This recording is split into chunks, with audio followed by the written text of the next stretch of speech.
तो हम बात करते हैं इलेक्शन की। तो आर्टिकल 324 से लेकर 329 तक ये जो 5 आर्टिकल्स हैं they are related to election यार। एंड पार्ट 15 के अंदर यहाँ ये मेंशन है कॉन्स्टिट्यूशन के। ठीक है, ये पार्ट जो हमसे पूछा जाता है भाई इंपॉर्टेंट है। पार्ट 15 में इलेक्शन के बारे में बताया गया है आर्टिकल 324 से 329 तक। 324 जो है वो क्या बोलता है कि इलेक्शन कमीशन जो होगा वो किस किस चीज़ों का इलेक्शन कराएगा। पार्लियामेंट्री इलेक्शन, स्टेट लेजिस्लेचर का इलेक्शन, प्रेसिडेंट का इलेक्शन एंड वाइस प्रेसिडेंट का इलेक्शन। जो पंचायत एंड म्यूनसिपालिटीज़ हैं इनके इलेक्शन के लिए यहाँ पे स्टेट इलेक्शन कमीशन बनाया गया है। आर्टिकल 325 क्या बोलता है? 325 बोलता है कि है ना, no person is to be ineligible for inclusion in the electoral rolls. ठीक है, रिलीजन, रेस, कास्ट, सेक्स या फिर इनमें से किसी भी ग्राउंड में किसी को इनएलिजिबल हम यहाँ पे नहीं बोल सकते इलेक्टोरल रूल्स के अंदर, है ना, इंक्लूड करने से मना नहीं कर सकते। And no election to the parliament और स्टेट लेजिस्लेचर, इसका कोई भी चीज़ जो है आप उसको क्वेश्चन नहीं कर सकते एक्सेप्ट अगर आप एक इलेक्शन पिटीशन फाइल करते हो जो कि नियम से बनाया गया है। किसी अथॉरिटी के पास आप एक इलेक्शन पिटीशन फाइल करोगे फिर सुना जाएगा, तब तक आप किसी भी इलेक्शन वाली चीज़ों को क्वेश्चन नहीं कर सकते, पार्लियामेंट हो या फिर स्टेट लेजिस्लेचर हो। ऐसा आर्टिकल 325 ही बोल दें। तो हर बार चुनाव के बाद ये गलत हुआ, ये गलत हुआ करते करते कभी ठीक से हो ही नहीं पाता। ठीक है, तो ये 325 मेंशन करता है। ठीक है, कॉन्स्टिट्यूशन के अंदर मेंशन है, इस चीज़ को याद रखना। एंड आर्टिकल 326 जो है ये बोलता है election to the Lok Sabha and state assemblies ये यूनिवर्सल एंड फ्रेंचाइज पे बेस्ड होंगे, है ना। सिटीजन ऑफ इंडिया होना चाहिए एंड 18 ईयर्स से ज़्यादा होना चाहिए। ठीक है, नॉट लेस देन मतलब 18 ईयर्स के इक्वल या फिर बड़ा होना चाहिए, तभी जाके इलेक्शन में पार्टिसिपेट कर सकता है। जो 61st कॉन्स्टिट्यूशनल अमेंडमेंट था 1988 में राजीव गांधी गवर्नमेंट के समय, उसमें जो पहले 21 ईयर था मिनिमम एज ऑफ इलेक्शन, मतलब टू कास्ट वोट, वो 18 कर दिया गया। यूनिवर्सल एंड फ्रेंचाइज जो है। नाउ इलेक्शन मशीनरी की बात करें तो इलेक्शन कमीशन ऑफ इंडिया होगा। फिर चीफ इलेक्टोरल ऑफिसर होते हैं स्टेट एंड यूनियन टेरिटरीज के अंदर, जिसको अपॉइंट कौन करता है? इलेक्शन कमीशन यार, जो कि सुपरवाइज करते हैं इलेक्शन वर्क को। एक होता है डिस्ट्रिक्ट इलेक्शन ऑफिसर जो कि डिस्ट्रिक्ट लेवल पे होते हैं, ये सुपरवाइज करते हैं इलेक्शन वर्क इन डिस्ट्रिक्ट, जो कि अपॉइंट करते हैं election commission of India. Generally IAS होते हैं ये, है ना, डिस्ट्रिक्ट मजिस्ट्रेट होते हैं। एक होता है रिटर्निंग ऑफिसर सर जो कि सुपरवाइज करते हैं कॉन्स्टिट्यूंसीज के अंदर, है ना, supervise work in constituency, because district बड़ा होता है। डिस्ट्रिक्ट जो है 2 कॉन्स्टिट्यूंसी 3 कॉन्स्टिट्यूंसी में भी डिवाइड हो सकता है। नाउ एक होता है electoral registration officer, it is responsible for preparation of electoral rolls यार, जो कि election commission of India appoint करते हैं। जनरली जो टीचर्स होते हैं वो यहाँ पे इसके अंदर रिस्पॉन्सिबल होते हैं। प्रिसाइडिंग ऑफिसर्स की बात करें तो प्रिसाइडिंग ऑफिसर जो होते हैं जनरली ये पोलिंग स्टेशन का कंडक्ट करते हैं भाई, जो कि डीईओ जो कि डिस्ट्रिक्ट इलेक्शन ऑफिसर या फिर रिटर्निंग ऑफिसर जो है यहाँ पे इसको अपॉइंट करते हैं। जनरली ये पटवारीज होते हैं। ठीक है, तो ये हमने बात किया about what election machinery and election के आर्टिकल्स की 324 से 329 तक part 15 of the constitution. Next हम बात करते हैं इलेक्शन लॉज की। तो इलेक्शन लॉज में हम बात करेंगे 2 चीज़ों की, एक representation of people's act of 1950 and एक हम बात करेंगे representation of people's act of 1951। ये 2 इंपॉर्टेंट इलेक्शन लॉज हैं हमारे पास यार। सबसे पहले तो इसमें हम बात करते हैं representation of people's act of 1950, RPA 1950 short में बोले तो। इसमें क्या क्या मैटर्स हैं, आपसे क्वेश्चन कैसे पूछा आता है। एक प्रोविजन दे दिया जाएगा to regulate seat allocation in the house of the people, ये कौन से 1950 के अंदर बताया गया, 1951 के अंदर बताया गया है, कहाँ पे बताया गया, कॉन्स्टिट्यूशन के अंदर बताया गया, ऐसा प्रोविजन और कहाँ पे मेंशन्ड है ये आपसे पूछा जाता है। ठीक है, तो मेन चीज़ें हैं, मेन डिफरेंस याद रखना 1950 और 51 में क्या क्या अलग अलग चीज़ें अलग अलग जगह है, वही में मेन कन्फ्यूजन होता है। तो RPA 1950 क्या करता है भाई, इसका मेन काम क्या है, exclusion of jurisdiction of the civil courts in certain matters यार। ये exclusion of jurisdiction civil matters, है ना, में हटाता है। Exclusion of jurisdiction of civil matters in certain civil courts in certain matters, ये RPA 1950 में है। एंड RPA 1950 जो है ये और किस चीज़ के साथ रिलेटेड है भाई,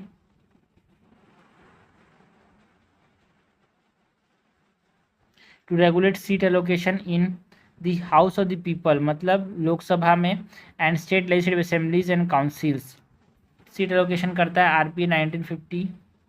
ग्रांट करता है प्रेसिडेंट को authority in consultation with the election commission to delimit constituencies for election to the seats. ठीक है, कॉन्स्टिट्यूंसीज में कितने पॉपुलेशन में कौन से कॉन्स्टिट्यूशन का उसको डिलिमिट करने के पावर किसको देता है, प्रेसिडेंट को देता है। इन कंसल्टेशन विद इलेक्शन कमीशन कौन? आरपीए 1950। यानी जो आरपीए 1950 है, रिप्रेजेंटेशन ऑफ पीपल्स एक्ट 1950 है ना, रिकॉग्नाइजेशन देता है टू लोकल अथॉरिटीज़ भाई, recognisation of local authorities for state legislature council election. ठीक है, जो स्टेट लेजिस्लेटिव काउंसिल जो है उसके जो इलेक्शन है उसमें लोकल अथॉरिटीज़ को रिकॉग्नाइजेशन प्रोवाइड करता है। ये आज इंपॉर्टेंट है भाई, वो लोग कन्फ्यूज हो जाएंगे इसमें। Also it provide what? Procedure for filing seats in the procedure for filling seats in the council of state. Council of state किसको बोलते हैं भाई? State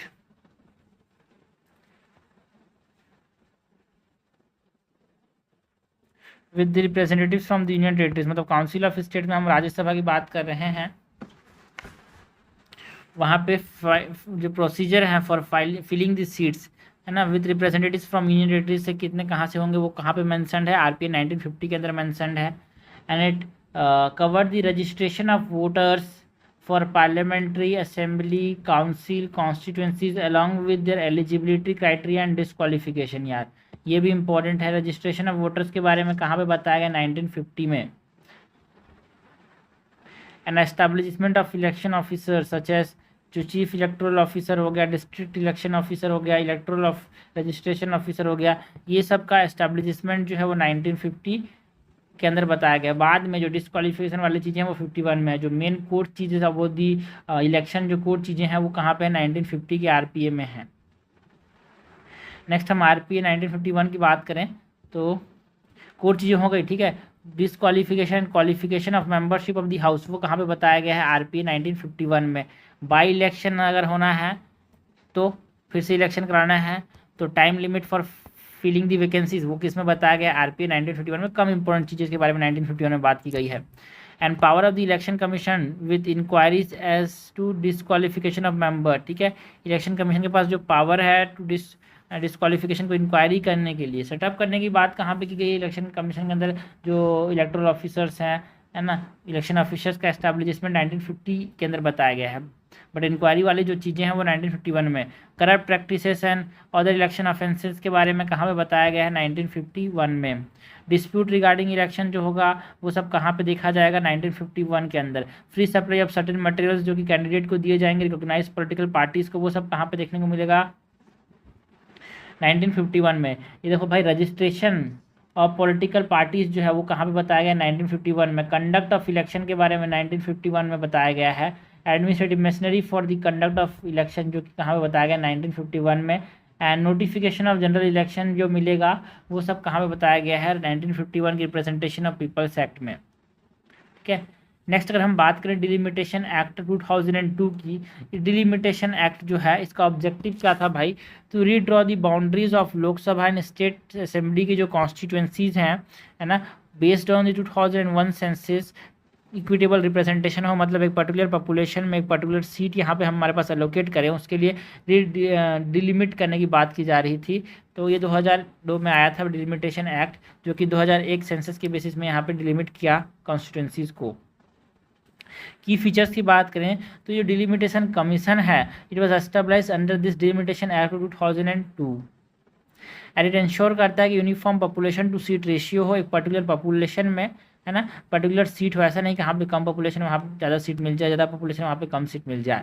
so across constituencies while considering geographical compactness हमारे पास ना, ये uniform population to seat ratio हो, इसको देखते हुए यहाँ पे क्या बनाया गया? डिलिमिटेशन कमीशन बनाया गया। एंड ऑल्सो इम्पॉर्टेंट ये फीचर है इस डिलिमिटेशन एक्ट का कि ये रिजर्व करना चाहता है seats for scheduled caste and scheduled tribe based on their population distribution. यार एंड सिग्निफिकेंस क्या है भाई डिलिमिटेशन एक्ट 2002 का? It aim to address the population changes for fair representation in the electoral process. Population changes जो हो रहे हैं उसको यहाँ पे देखते हुए इसको लाया गया। And the number of constituencies in Lok Sabha and state assemblies remain frozen. Number of seats जो है हमारे पास 2002 से यहाँ पे फ्रोजन कर दिए गए 2026 तक एज पर दी 84th कॉन्स्टिट्यूशनल अमेंडमेंट। आपसे कोई पूछेगा भाई अभी तो जो नंबर ऑफ सीट्स हैं है ना, लगभग कितने साल से? लगभग 20 सालों से जो नंबर ऑफ सीट्स हैं 20-25 साल से वो फ्रोजन है because of the 84th constitutional amendment of 2001। Because क्यों भाई, हो ज़्यादा पॉपुलेशन हो, ज़्यादा सीट मिलेगा। तो लोगों ने बोला केरला ना, साउदर्न स्टेट्स ने बोला कि देखो ये हम अच्छे काम कर रहे हैं, पॉपुलेशन कंट्रोल कर रहे हैं, और आप बोलो कि भाई हमको सीट कम मिलेगा, तो फिर ये गलत बात होगी। इसीलिए फ्रोज कर दिया गया है ना, यहाँ पे सीट को फ्रीज कर दिया गया। एंड नाउ अथॉरिटी की बात करें तो जो डिलिमिटेशन कमीशन है, ये इसका डिसीजन होगा, ये फाइनल एंड बाइंडिंग होगा, and it is not subject to judicial review. बहुत इंपॉर्टेंट, सबसे इंपॉर्टेंट जो इसमें जो मैटर है वो ये है कि जो डिलिमिटेशन कमीशन का जो डिसीजन होगा वो बाइंडिंग होगा, and it is not subject to judicial review. यार ये बहुत इंपॉर्टेंट है, बहुत इंपॉर्टेंट से क्वेश्चन, सबसे ज़्यादा क्वेश्चन यहाँ पे आते हैं अगर डिलिमिटेशन कमीशन से आ जाएंगे तो आपसे ये पूछेगा कि जो इसके जो डिसीजन है वो फाइनल एंड बाइंडिंग है कि नहीं। आपको बोल दिया जाएगा जुडिशियल रिव्यू कर सकते हैं, ऐसा नहीं नहीं भाई, जुडिशियल रिव्यू नहीं कर सकते, सुप्रीम कोर्ट नहीं देख सकती इसको। आउटकम की बात करें तो ये जो डिलिमिटेशन कमीशन है, इट रिडिफाइंड बाउंड्रीज यार, but did not change the total number of seats due to the freeze of constituency number, because constituency का नंबर सेम था, इसीलिए इसने क्या किया, बाउंड्री को चेंज कर दिया, है ना। 10 पॉपुलेशन में एक सीट था, 20 पॉपुलेशन पे एक सीट कर दिया, है ना। Total number of seat change नहीं हुए, बट बाउंड्री जो था इस पॉपुलेशन का वो चेंज हुआ। एंड जो डिस्क्रिपेंसीज थे उसको एड्रेस किया इसने, address discrepancies between population growth and representation के बीच में जो डिस्क्रिपेंसीज थे सर्टेन स्टेट्स में, उसको यहाँ पे एड्रेस किया।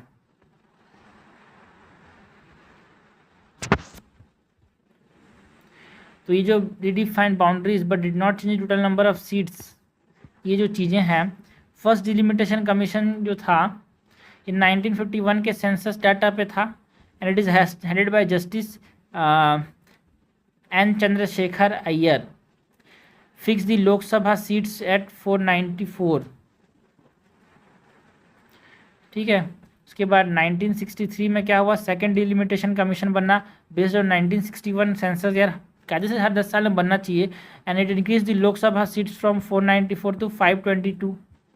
उसके बाद 1973 में थर्ड डिलिमिटेशन कमीशन बना based on the 1971 census which is headed by justice JL Kapoor, and इसने लोकसभा सीट को बढ़ाया फ्रॉम 522 टू 543 जो आज देखने को मिलता है, एंड असेंबली सीट्स जो थे वो 3771 से 3997 हुए। एंड 42nd अमेंडमेंट जो 1976 में हुआ, it froze any further delimitation of constituencies for the election of Lok Sabha and state legislative assembly until 2001 तक। इसने क्या कर दिया, फ्रीज कर दिया। किसने, 42nd कॉन्स्टिट्यूशनल अमेंडमेंट, जिसका मिनी कॉन्स्टिट्यूशन भी बोलते हैं। बहुत सारे चेंजेस आए इसमें, है ना। बिकॉज क्यों इसको फ्रोज किया गया, to this was to encourage population control measures यार, ठीक है, पॉपुलेशन कंट्रोल करें, ऐसा नहीं कि भाई बढ़ाते जाएं और सीट्स लेते जाएं। फिर 2002 में क्या हुआ, there were no delimitation exercise, क्योंकि उसने बोला कि 2002 तक हम फ्रीज करेंगे, ठीक है। तो उसने बोला नहीं नहीं भाई अब डिलिमिटेशन एक्सरसाइज नहीं होगा, 1981 में नहीं हुआ, 1991 में नहीं हुआ। तो जो फोर्थ डिलिमिटेशन कमीशन बना था, है ना, based on 2001 census data headed by justice Kuldeep Singh, there was only readjustment of boundaries यार, एंड कोई सीट में इंक्रीज नहीं हुआ of the Lok Sabha and state legislative assemblies. And 84th constitutional amendment हुआ, हमने देखा 42nd ने फ्रीज किया था 2001 तक। फिर 84th कॉन्स्टिट्यूशनल अमेंडमेंट हुआ, उसने फ्रीज कर दिया इंक्रीज ऑफ द सीट को टिल 2026।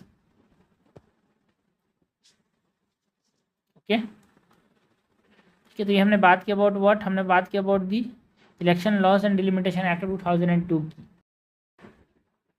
तो नेक्स्ट हम बात करते हैं एंटी डिफेक्शन लॉ की, बात करते हैं दल बदल कानून की। मतलब कोई सपोज एक पर्टिकुलर पार्टी से चुनाव लड़ता है, फिर बाद में जब उसको उस भरोसे देख के उस वोट को दे दिया जाता है चुनाव चिन्ह के ऊपर, फिर उसने पार्टी बदल दिया, तो जो लॉज बनाया गया उसको हम बोलते हैं दल बदल कानून यार। ये दल बदल कानून है, that is anti defection laws. इसको पहली बार इंट्रोड्यूस किया गया था 52nd कॉन्स्टिट्यूशनल अमेंडमेंट यार, ये बहुत इंपॉर्टेंट है ये कॉन्स्टिट्यूशनल अमेंडमेंट्स आपके लिए, ठीक है। सो 52nd कॉन्स्टिट्यूशनल अमेंडमेंट ऑफ 1985 के अंदर यहाँ पे एंटी डिफेक्शन लॉज को इंट्रोड्यूस किया गया था। इसके अंदर यहाँ पे 10th शेड्यूल जो कि डील करता है विद एंटी डिफेक्शन लॉज यार। 9th schedule deal with what, matters जिन पे जुडिशियल रिव्यू नहीं हो सकता, which are immune to judicial review. And modification made हुआ इसी 52nd कॉन्स्टिट्यूशनल अमेंडमेंट के ऊपर 91st कॉन्स्टिट्यूशनल अमेंडमेंट ऑफ 2003 के अंदर, जो रिवीजन हुआ एक्ट के अंदर उसमें क्या हुआ, जो members of a political party is disqualified if an elected MP voluntarily, जानबूझ के अपना मेंबरशिप को छोड़ दे, है ना, ऑफ इस पॉलिटिकल पार्टी, तो वो क्या हो जाएगा, डिसक्वालीफाइड हो जाएगा। अगर एक एमपी वोट करता है या फिर एब्सटेन करता है vote against a political direction, suppose एक पार्टी है, मैं किसी पार्टी हूँ, डॉक्टर सोनू एक पार्टी का यहाँ पे आदमी है, उस सपोज उसके एडीसी ने उसको बोला कि भाई तू यस में वोट करना, मैंने क्या किया, मैंने नो वोट कर दिया या फिर वोट ही नहीं किया, तो मैं पॉलिटिकल डायरेक्शन मैं ही मान रहा हूँ, तो मैं डिस्क्वालीफाइड हो जाऊँगा। ये क्राइटेरिया ऐड किए गए through the 91st constitutional amendment, जो कि रिलेटेड है with delimitation, sorry anti defection. And अगर इंडिपेंडेंट एमपी, है ना, इज डिसक्वालीफाइड, अगर वो किसी पॉलिटिकल पार्टी को ज्वाइन करते हैं, इंडिपेंडेंट मतलब कोई इंडिपेंडेंट किसी चुनाव से नहीं, खुद इंडिपेंडेंट है वो एमपी, अगर वो किसी पॉलिटिकल पार्टी को ज्वाइन करता है तो वो डिसक्वालीफाइड हो जाएगा। अगर एक नॉमिनेटेड एमपी है is disqualified if they join a political party after 6 month, तो 6 महीने का उनको टाइम दिया गया है। आप नॉमिनेट किया तो 6 महीने के अंदर आप क्या करो, पॉलिटिकल पार्टी को ज्वाइन कर लो, लेकिन 6 महीने के बाद अगर आप ज्वाइन करते हो तो आपको डिसक्वालीफाई कर दिया जाएगा under the 91st constitutional amendment of 2003 which is dealing with anti defection. Now deciding authority कौन है यहाँ पे, एनी क्वेश्चन रिगार्डिंग डिसक्वालिफिकेशन जो है वो प्रिसाइडिंग ऑफिसर डिसाइड करता है ना, ऑफ द हाउस। एंड कोई टाइम लिमिट नहीं है कि कितने दिन के अंदर इसमें डिसक्वालिफिकेशन के लिए यहाँ पे इसको प्रिसाइडिंग ऑफिसर को डिसाइड करना है, तो इसके लिए यहाँ पे लूप होल है। एंड जो क्यूटो हॉलन केस है यहाँ पे 1992 के अंदर, उसने बोला कि जो डिसीजन है of the speaker is subjected to judicial review. ठीक है कि हमारे पास डिसाइड कौन करेगा क्राइटेरिया कि डिस्क्वालीफाई किया जाएगा कि नहीं किया जाएगा, वो स्पीकर डिसाइड करेगा। कितने दिन में डिसाइड किया जाएगा वो नहीं बताया, बट उसका जो क्वेश्चन है, सपोज कि डिस्क्वालीफाई नहीं करूँगा या फिर डिस्क्वालीफाई कर दूंगा बोला, तो वो आदमी जो है उसको सुप्रीम कोर्ट ले आ सकता है, और judicial review subjected to judicial reviews में सुप्रीम कोर्ट एंटर हो सकती है, कोर्ट एंटर हो सकते हैं। एक्सेप्शन की बात करें तो किस किस केस में एंटी डिफेक्शन नहीं लगेगा।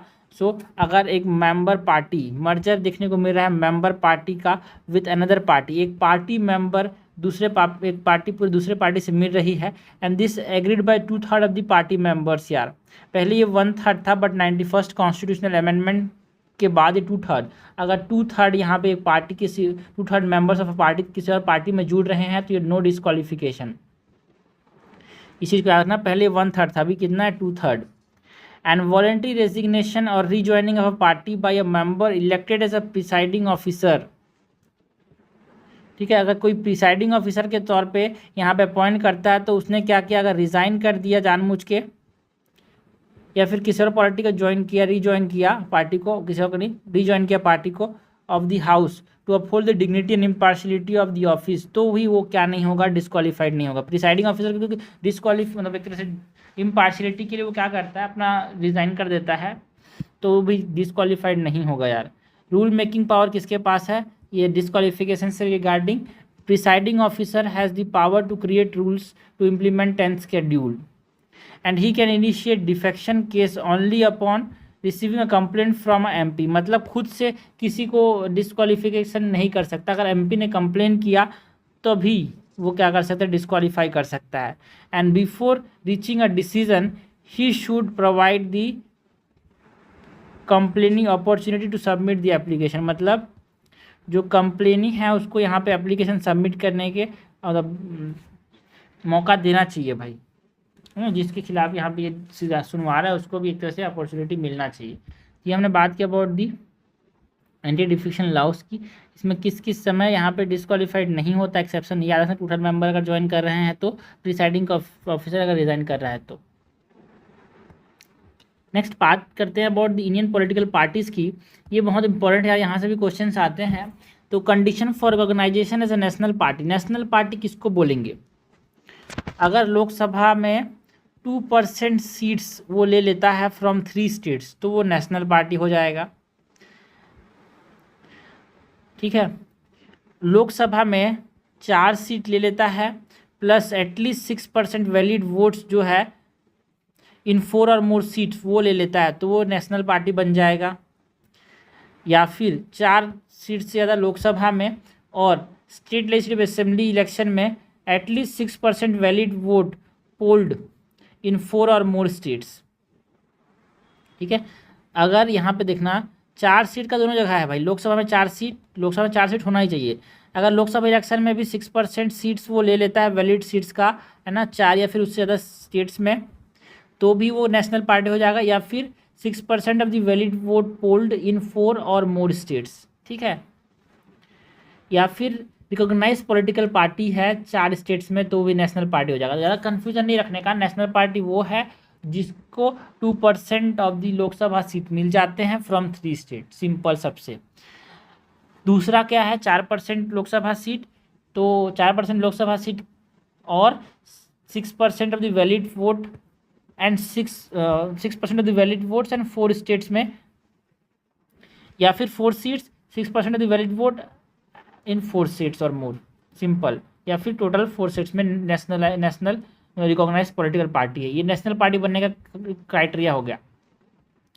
रिकॉग्नाइज पॉलिटिकल मतलब स्टेट पार्टी किसे रिकॉग्नाइज करेंगे, रिकॉग्नाइज स्टेट पार्टी है ना, स्टेट पार्टी, तो 4 स्टेट्स में तो वो नेशनल पार्टी अपने आप बन जाएगी ना। स्टेट पार्टी कैसे रिकॉग्नाइज करेंगे, स्टेट पार्टी बनने का क्राइटेरिया क्या है भाई, 1 seat in Lok Sabha plus 6% of the valid vote poll, ठीक है, ये 6%।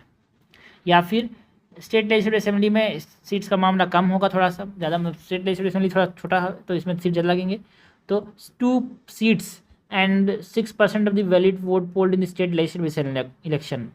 या फिर 8% वैलिड पोल्ड वो उसको मिला है लोकसभा इलेक्शन में, तो भी वो क्या बन जाएगा, स्टेट पार्टी बन जाएगा किसी भी जिस स्टेट में मिला उसको। या फिर 8% of the valid vote polled in the legislative assembly election, तो भी वो क्या हो जाएगा, स्टेट पार्टी हो जाएगा। या फिर लेजिस्लेटिव असेंबली सीट्स 3% वो सीट्स ले लेता है लेजिस्लेटिव असेंबली का, तो भी वो क्या बन जाएगा, स्टेट पार्टी बन जाएगा, मिनिमम 3 सीट्स, है ना। And win 1 seat in the Lok Sabha for every 25 seats, तो भी यहाँ पे हमारे पास क्या हो जाएगा, स्टेट पार्टी हो जाएगा।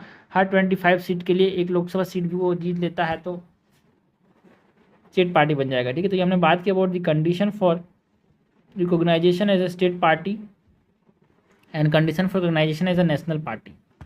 सो नेक्स्ट हम बात करते हैं about the parts in Indian constitution. Total कितने पार्ट्स हैं भाई इंडियन कॉन्स्टिट्यूशन, टोटल यहाँ पे 22 पार्ट्स हैं, ठीक है। क्वेश्चन आता है यार कि कौन सा चीज़ कौन से पार्ट में, ये 2025 में भी आया था प्रीवियस ईयर क्वेश्चन जो है यहाँ पे 2025 में भी हमको देखने को मिला यहाँ पे क्वेश्चन से यार, ठीक है। तो पार्ट 1 हमको सबको पता रहता है, मेन जो होता है आखिरी की जो नीचे जो वाले पार्ट्स होते हैं 10 से लेके 22 तक, वो जो होता है लोगों को कन्फ्यूजन हो जाता है वहाँ पे। तो पार्ट 1 जो है आर्टिकल 1 से 4 तक it deals with union and it's territories. Part 2 जो है आर्टिकल 5 से लेकर 11 तक वो सिटीजनशिप से डील करता है। पार्ट 3 जो है आर्टिकल 12 से लेके 35 तक जो कि फंडामेंटल राइट्स के साथ डील करता है। एंड पार्ट 4 जो है वो कि डीपीएसपी के साथ डील करता है, आर्टिकल नंबर 36 से 51। एंड पार्ट 4A जहाँ पे 51A आर्टिकल आता है डील्स विथ फंडामेंटल ड्यूटीज़ यार। एंड पार्ट 5 जहाँ पे एग्जीक्यूटिव की बात की जाती है, यूनियन एग्जीक्यूटिव की, like parliament, president, legislative power of the president, है ना, यूनियन जुडिशरी, सीएजी, ये सब हमारे पास आर्टिकल 52 से लेके 151 तक पार्ट 4 के पार्ट 5 के अंदर आता है, 52 से लेके 151। फिर पार्ट 6 के अंदर आर्टिकल 152 से लेके 237 तक यहाँ पे स्टेट लेजिस्लेटिव वाली चीज़ें, मतलब स्टेट लेजिस्लेचर, स्टेट एग्जीक्यूटिव वाली चीज़ें, यूनियन की बात होती है यहाँ पे द स्टेट की बात होती है ना, आर्टिकल 6 के अंदर 152 से 235 तक। तो इसमें state executive, state legislature, legislative power of governor, high court, subordinate court, ये किस में आते हैं, पार्ट 6 में। 6 is for state, 6 is for state, S से 6, एस से स्टेट, है ना। पार्ट 5 इज़ फॉर यूनियन, देखो भाई 5 में 5 वर्ड है, UNION में भी 5 वर्ड है ना। पार्ट 7 जो है वो हटा दिया गया है। पार्ट 8 जो है वो यूनियन टेरिटरीज के साथ डील करता है 239 से लेके 242 तक। एंड पार्ट 9 ये तो सबको पता रहता है भाई, पार्ट 9 जो है वो पंचायत के साथ रिलेटेड है, आर्टिकल नंबर 243 से लेके 243O तक। एंड पार्ट 9A जो है वो म्यूनसिपैलिटीज से 243P से लेके 243ZG तक।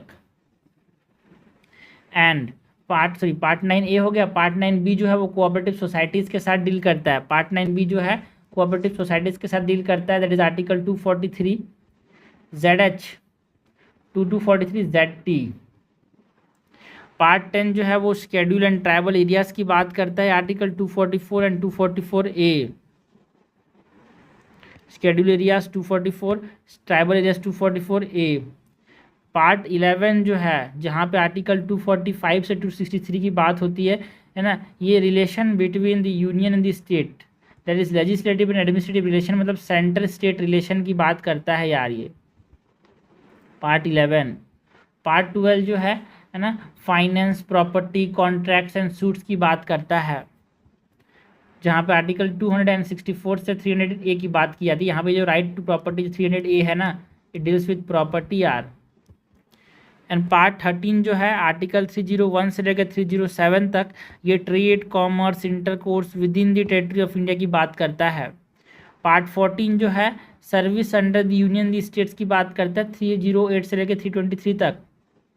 एंड ट्रिब्यूनल्स, ये इंपॉर्टेंट है भाई, part 14A deals with tribunals यार, जहाँ पे आर्टिकल 323A एंड 323B की बात की जाती है। एंड ये जो आर्टिकल 323A है इंटरस्टेट ट्रिब्यूनल की, मतलब इंटरस्टेट वाटर डिस्प्यूट के जो ट्रिब्यूनल हैं उसके अंदर आते हैं। इसके बाद यहाँ पे सेंट्रल एडमिनिस्ट्रेटिव ट्रिब्यूनल यार, ये वाला आर्टिकल बहुत इंपॉर्टेंट है। 323A deals with interstate water dispute tribunals. Now part 15 की बात करें तो ये बहुत इंपॉर्टेंट है। पार्ट 15 डील विद इलेक्शन यार। पार्ट 15 जो है वो इलेक्शन के साथ डील करता है, 324 से लेकर 329A तक। एंड पार्ट 16 जो है it deals with special provisions relating to certain classes like STs, SCs, backward classes का जो स्पेशल प्रोविजंस है यहाँ पे, आर्टिकल 330 से लेकर 342 तक, वो पार्ट 16 में है। पार्ट 17 में ऑफिशियल लैंग्वेजेस की बात होती है। ऑफिशियल लैंग्वेजेस जो कि 343 से लेकर 351 तक जो है ना, ये ऑफिशियल लैंग्वेजेस की बात करता है part 17। And part 18 of the Indian constitution, ये भी इंपॉर्टेंट है। इमरजेंसी प्रोविजंस जो है 352 से लेके 360 तक, 352 से लेके 360 तक ये है, जो कि डील किससे करते हैं भाई, इमरजेंसी प्रोविजंस से। 352 से लेकर 360 तक ये इमरजेंसी प्रोविजन के साथ डील करते हैं, ठीक है, पार्ट 18 के अंदर। पार्ट 19 में यहाँ पे कुछ मिसलेनियस आर्टिकल्स हैं 361 एंड 367 तक। एंड पार्ट 20 के अंदर अमेंडमेंट्स ऑफ द कॉन्स्टिट्यूशन की बात करते हैं यार, ठीक है। पार्ट 20 जो है अमेंडमेंट ऑफ द कॉन्स्टिट्यूशन के साथ रिलेटेड है, that is article number 368। And part number 21 जो है temporary and transitional and special provisions की बात करता है, 369 से लेकर 392 तक। एंड पार्ट 22 जो है वो short title, commencement, authoritative tax in Hindi language, repeal, ये सब की बात करता है, ठीक है। तो इंपॉर्टेंट जो मैंने बताया है यहाँ पे याद रखना भाई, ऑफिशियल लैंग्वेज के लिए 17 है, अमेंडमेंट ऑफ द कॉन्स्टिट्यूशन के लिए 20 है, इमरजेंसी प्रोविज़न के लिए 18 है, इलेक्शन के लिए पार्ट 15 है, ट्रिब्यूनल्स के साथ पार्ट 14A डील करता है, ठीक है। तो ये सब हमने बात की यार। पंचायत के साथ पार्ट 9 एंड म्यूनसिपैलिटीज के साथ पार्ट 9A, कोऑपरेटिव सोसाइटीज़ के साथ पार्ट 9B, ठीक है। तो ये हमने बात की about the parts in Indian constitution की।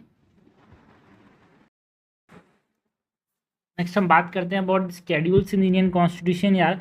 टोटली अभी हमारे पास 12th स्केड्यूल है इंडियन कॉन्स्टिट्यूशन के अंदर। ओरिजिनली जो कॉन्स्टिट्यूशन है 1949 का, उसमें यहाँ पे 8 स्केड्यूल थे, but now it comprises of 12th schedule यार, जो बहुत सारे अमेंडमेंट्स, वेरियस अमेंडमेंट्स जिन्होंने 1951 के बाद हुआ उसने ऐड किए 4 स्केड्यूल, जिसमें हमारे पास 9th schedule, 10th schedule, 11th schedule and 12th schedule add हुआ। सो फर्स्ट शेड्यूल जो है आर्टिकल 1 to 4 जो डील करता है इसमें state union territories, first part भी मतलब 1 and 4 एंड फर्स्ट शेड्यूल भी 1 and 4, ठीक है। तो first schedule deal with what, first schedule deal with states union territories with their territorial jurisdiction. And second schedule जो है जहाँ पे article number 59, 65, 75, 97, 125, 148 which is CAG, 158, 164, 186 and 221, यहाँ पे 1 and 4 याद रखना। तो ये सब इनके बारे में बात करता है, इनके emoluments, allowances, privileges of various constitutional post, इसमें हमारे पास प्रेसिडेंट, गवर्नर, जज, हाई कोर्ट का, सुप्रीम कोर्ट के जज, CAG, ये सब आते हैं। सो ये something that is related to पैसा यार, याद रखना, something that is related to पैसा। एंड थर्ड शेड्यूल जो है ये ओथ्स एंड अफर्मेशन, ये जो है ना यूनियन मिनिस्टर्स, एमपीज, जज, सुप्रीम कोर्ट, हाई कोर्ट के सीएजी के इनके ओथ, तो पहले पैसा आता है उसके बाद शपथ आता है, ठीक है। Third schedule is related to oath, third याद रखना शपथ, इसमें भी 3 वर्ड आ रहे हैं, तो third schedule is dealing with शपथ।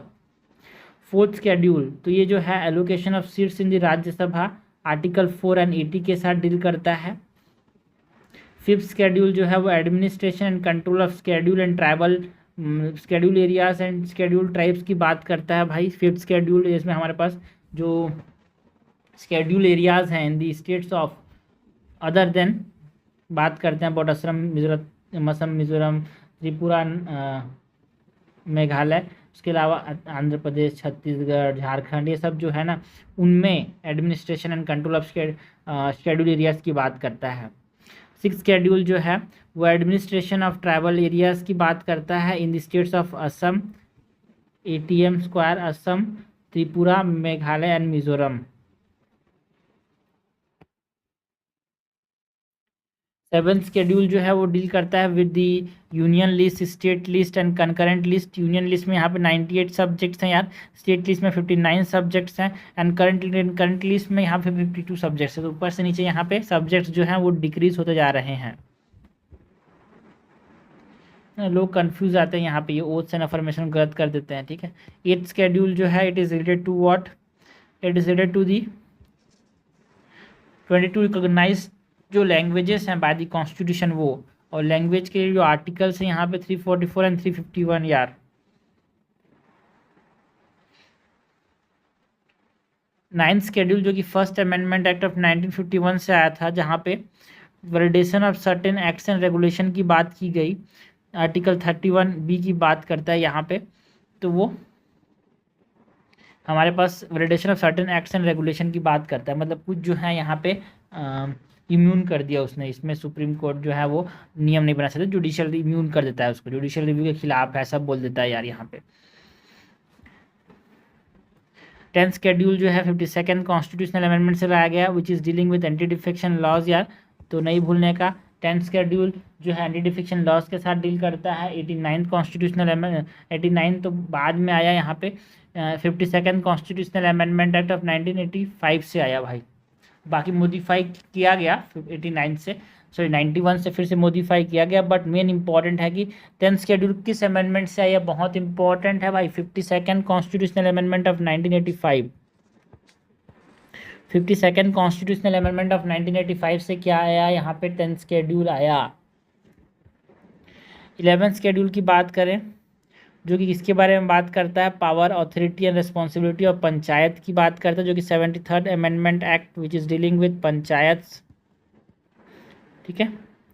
एंड 12th शेड्यूल में यहाँ पे 29 आइटम्स की एंट्री है भाई, एंड यहाँ पे 10 आइटम्स की 18 आइटम्स की एंट्री है, ठीक है। तो power and authorities and responsibilities of municipalities जो है वो कहाँ पे हमको देखने को मिलता है, 12th शेड्यूल में, जो कि 74th कॉन्स्टिट्यूशनल से अमेंडमेंट से है। यहाँ पे सबसे इंपॉर्टेंट जो है वो 10th शेड्यूल है, जो कि 52nd कॉन्स्टिट्यूशनल अमेंडमेंट ऑफ 1985 से आया, ये नहीं भूलने का, ठीक है। तो हमने बात की about schedules of Indian constitution की।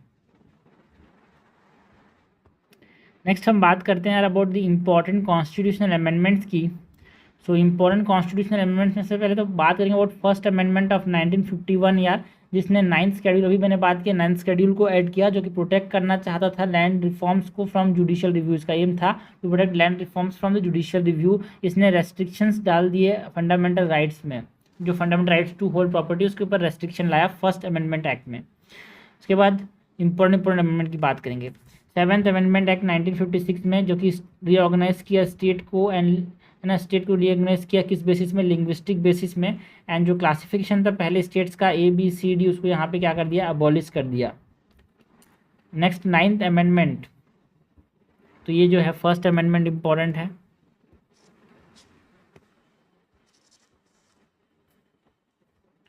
इंपॉर्टेंट सारे हैं बट सबसे इंपॉर्टेंट को मैं स्टार लगाता हूँ यार। 9th अमेंडमेंट जो कि 1960 में आया था, it facilitate the exchange of territories between India and Pakistan under the Indus water treaty. उसके बाद जो 21st कॉन्स्टिट्यूशनल अमेंडमेंट है यार, ये बहुत इंपॉर्टेंट है, ठीक है। यहाँ पे मैं ये सब इम्पोर्टेंट बोल के इसको ये खर्च नहीं करना चाहिए, बिकॉज ज़्यादा इंपॉर्टेंट ये है। ये लैंग्वेज कहाँ पे कब ऐड हुई है बहुत इंपॉर्टेंट है, ठीक है।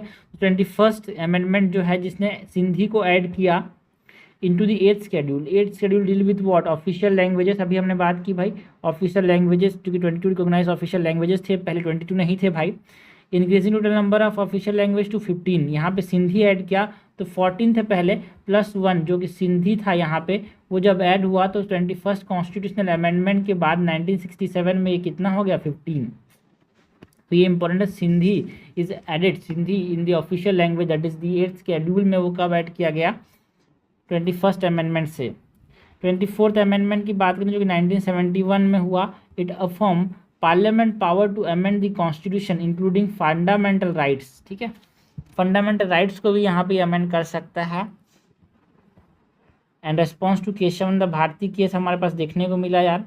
नेक्स्ट 25th अमेंडमेंट में क्या हुआ, limited the right to property and introduce the concept of directive principles taking precedence over fundamental rights, ठीक है। यहाँ पे फंडामेंटल राइट्स को भी अमेंड कर सकते हैं, ये बोला पार्लियामेंट ने। यहाँ पे बोला कि देखो डीपीएसपी को ज़्यादा प्राथमिकता देंगे फंडामेंटल राइट्स से in certain cases like right to property, तो यहाँ पे बोला कि ये लिमिटेड है।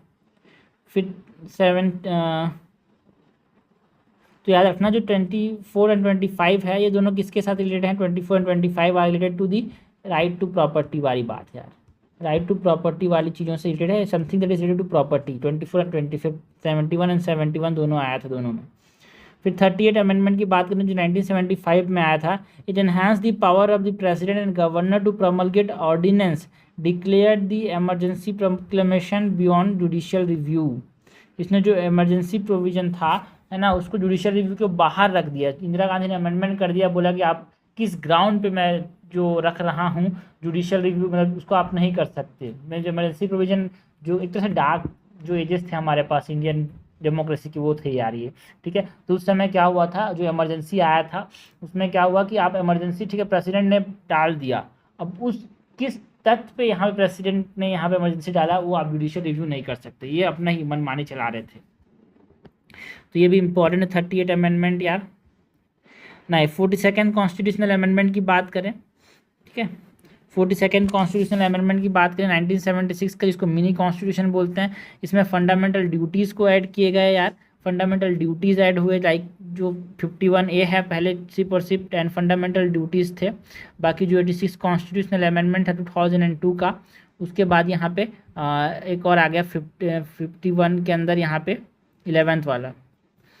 एंड जो वर्ड थे सोशलिस्ट, सेक्युलर एंड इंटीग्रिटी, ये प्रियम्बल के अंदर ऐड हुए। इसने स्ट्रेंथन किया डायरेक्टिव प्रिंसिपल्स को, जुडिशरी पावर को कटेल किया एक प्रकार से, है ना। 42nd के बाद 44th कॉन्स्टिट्यूशनल अमेंडमेंट, उसने बहुत सारे प्रोविजंस जो थे 42nd कॉन्स्टिट्यूशनल अमेंडमेंट उसको रिवर्स किए। एंड जो फंडामेंटल राइट है उसको सेफ गार्ड किया कि आर्टिकल 21 बहुत इंपॉर्टेंट राइट है भाई, ये इमरजेंसी के समय भी ये नहीं जाएगा। बिकॉज इसके अंदर क्या बोला गया कि देखो भाई फंडामेंटल राइट जो है वो छोटे हैं, 21 भी हम छीन सकते हैं इमरजेंसी के समय, ऐसा बोला गया 42nd कॉन्स्टिट्यूशनल अमेंडमेंट में। 44th में रिवर्स किया गया 52nd, भाई ये इंपॉर्टेंट है, मैंने अभी तो बताया 52nd constitutional amendment of 1985, it deals with what, it deals with anti defection law, है ना। यहाँ पे 10th शेड्यूल ऐड हुआ। And 61st constitutional amendment of 1988, इसने क्या किया, जो वोटिंग एज है, वोटिंग जो पहले 21 था voting age, minimum voting age, अब उसको 18 कब कर दिया, 61 कॉन्स्टिट्यूशनल अमेंडमेंट ऑफ 1988, जब राजीव गांधी यहाँ पे गवर्नमेंट थे। Article 326 deal with the universal adult franchise. And 65th constitutional amendment ने क्या किया, स्ट्रेंथन किया जो national commission for scheduled caste and scheduled tribe को, उनको कॉन्स्टिट्यूशनल बॉडी बनाया भाई, ठीक है। कॉन्स्टिट्यूशनल बॉडी कब बनाया, 65th कॉन्स्टिट्यूशनल अमेंडमेंट से। फिर दोनों को कॉन्स्टिट्यूशनल बॉडी बनाया जिसमें एक ही थे वो, national commission for scheduled caste and scheduled tribe पे एक ही बॉडी था, कॉन्स्टिट्यूशनल बॉडी बन गया। फिर बाद में वो बाइफरकेट हुआ यार, ठीक है।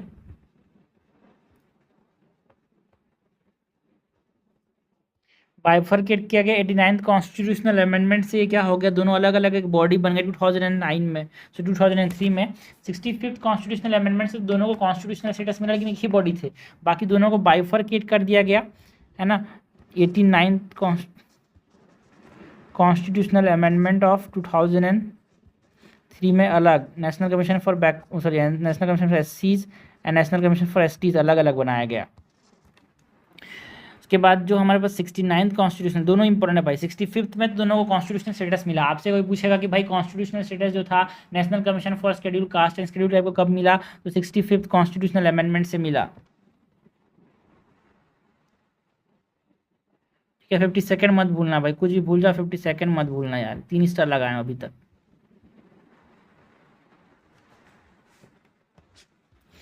उसके बाद 69 कॉन्स्टिट्यूशनल अमेंडमेंट की बात करें तो 1991 में हमारा 69 कॉन्स्टिट्यूशनल अमेंडमेंट आया यार, जिसने दिल्ली को स्टेटस दिया नेशनल कैपिटल टेरिटरी का with legislative assembly. And 71st constitutional amendment यार, इसने जो हमारे पास 8th शेड्यूल है जो कि डील किसके साथ करता है, विद दी लैंग्वेजेस यार, ऑफिशियल लैंग्वेजेस के साथ। पहले कितने हो गए थे, 15, उसमें कोंकणी, मणिपुरी या नेपाली, पहले सिंधी का ऐड हुआ था, सिंधी ऐड हुआ था through the 21st constitutional amendment. उसके बाद 21st के बाद 71st, यहाँ पे 21st के बाद 71st कॉन्स्टिट्यूशनल अमेंडमेंट, यहाँ पे +5 कर दो पहले वाले में, तो 21st and 71st are dealing with the addition of language, addition of what languages to the official जो 7th शेड्यूल मतलब 8th शेड्यूल है वहाँ पे। पहले सिंधी ऐड हुआ, फिर नेपाली, कोंकणी एंड मणिपुरी, फिर अब कितने हो गए 18। नेक्स्ट और इम्पॉर्टेंट अमेंडमेंट्स की बात करें तो अभी तक हमने बात कर ली about the 71st constitutional amendment के बाद नेक्स्ट हम बात करें अबाउट दी 73rd अमेंडमेंट की, जो कि 1992 में हुआ था, जिसने किसको एस्टेब्लिश किया, पंचायती राज इंस्टीट्यूशन को, एक 3 टायर स्ट्रक्चर। 74th ने यहाँ पे म्यूनसिपैलिटीज़ को अर्बन डिसेंट्रलाइज गवर्नमेंट के तौर पे म्यूनसिपैलिटीज़ को एस्टेब्लिश किया।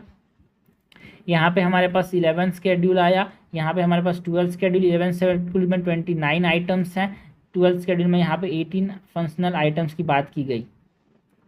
18th शेड्यूल की 18th अमेंडमेंट की बात करें 2000 में हुआ, it reform the system of sharing central taxes and state based on the recommendation of the 10th finance commission. यार ये देखो भाई, ये इंपॉर्टेंट है।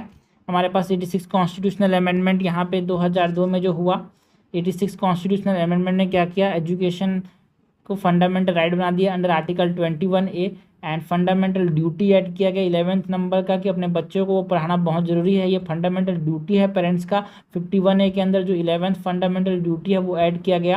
उसके बाद हमने बात की भाई 89 कॉन्स्टिट्यूशनल अमेंडमेंट की, 89 भी इंपॉर्टेंट है, मैंने बताया इसमें क्या हुआ, जो national commission for scheduled caste and scheduled tribe थे, ठीक है, उनको यहाँ पे बाइफरकेट किया गया, separate national commission for schedule tribes, bifurcating ये SCs एंड STs कमीशन। यार तो ये जो SCs एंड STs हैं इनको कॉन्स्टिट्यूशनल स्टेटस कब से मिला था, यहाँ पे इनको कॉन्स्टिट्यूशनल स्टेटस जो मिला था वो 65th कॉन्स्टिट्यूशनल स्टेटस अमेंडमेंट से मिला था। 5th एंड 6th याद रखने का तरीका देखो भाई, STs 5th एंड 6th कैसे याद रखोगे भाई, शेड्यूल्ड एरियाज़ हैं, 5th शेड्यूल में बात करते हैं, 6 में शेड्यूल ट्राइब्स की बात करते हैं, तो SCs एंड STs की बात करें तो ये हमारे पास कब बनाए गए थे, इनको कॉन्स्टिट्यूशनल स्टेटस मिला था 65th कॉन्स्टिट्यूशनल अमेंडमेंट से।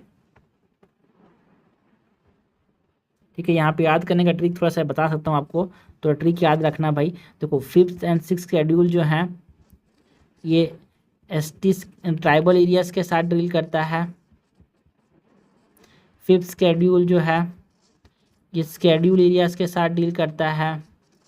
सो याद रखने का तरीका है 6 और 5 जहाँ पे आ जाए 65th constitutional amendment is dealing with constitutionalisation of the national commission, मतलब constitutionalisation of SCs and STs। यार एक ट्राइब इनके लिए कमीशन बनाया गया, तो एग्जाम में छोटी छोटी चीज़ें ही याद आती हैं भाई, तो इसीलिए बता दे रहा हूँ ये, वहाँ पे 4 ऑप्शन में ना कब कन्फ्यूजन हो जाता है। ठीक है यार,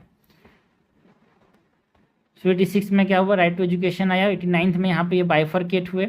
91st कॉन्स्टिट्यूशनल अमेंडमेंट की बात करें तो 91st कॉन्स्टिट्यूशनल अमेंडमेंट में जो काउंसिल ऑफ मिनिस्टर, ये भी इंपॉर्टेंट है भाई, कौन से अमेंडमेंट ने यहाँ पे क्या ऐड, जो साइज था काउंसिल ऑफ मिनिस्टर का उसको 15% ऑफ द लेजिस्लेटिव स्ट्रेंथ तक लिमिट किया 91st कॉन्स्टिट्यूशनल अमेंडमेंट ने।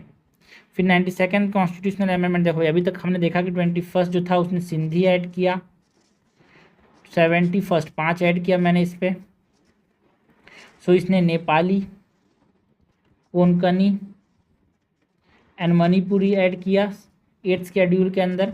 फिर 92nd कॉन्स्टिट्यूशनल अमेंडमेंट ने 2003 के अंदर बोडो 4 और ऐड किए, बोडो, सांथली, मैथिली एंड डोगरी, ये और ऐड हुए भाई 7, यहाँ पे देखो 7, एक 8, एक 9, और ये दोनों को मिला के तो 92। तो कौन कौन से अमेंडमेंट्स यहाँ पे एजुकेशन के साथ मतलब लैंग्वेज के साथ रिलेटेड हैं, तो याद रखना 7+1, सबकी ट्रिक बता रहा हूँ यार, याद रखना, छोटी छोटी चीज़ें काम आती है। 7+1, इनको ऐड करते जाओ, यहाँ पे 7+1+1 9, तो ये हो गया 9, और यहाँ पे उसका 2 बचा हुआ है, तो 2, तो 92 जो कॉन्स्टिट्यूशनल अमेंडमेंट है, it is dealing with what, it is dealing with addition of Bodo, Santhali, Maithili and Dogri to the 8th schedule भाई, ठीक है।